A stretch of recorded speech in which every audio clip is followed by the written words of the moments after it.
زي امبارح عدى علينا ذكرى. لو احنا بنتابع فن وفن قديم جميل، عدى علينا ذكرى وفاة الفنانة الجميلة، صاحبة الصوت الجميل والهادئ، الفنانة ليلى مراد.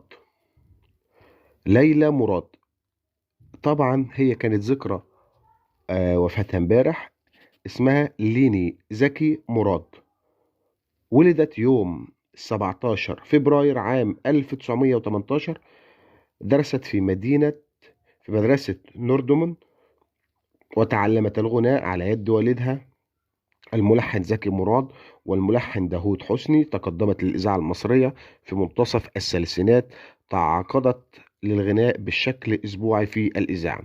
أعمالها قامت طبعا الفنانة ليلى مراد بتقديم أعمال سينمائية مثل ليلى بنت الأغنياء، سيدة القطار، عنبر، قلب دليلي، غزل البنات. ومن أشهر أغانيها الدنيا غنوة، الحب جميل، يا رايحين للنبي الغالي صلى الله عليه وسلم، يا حبيبي الروح.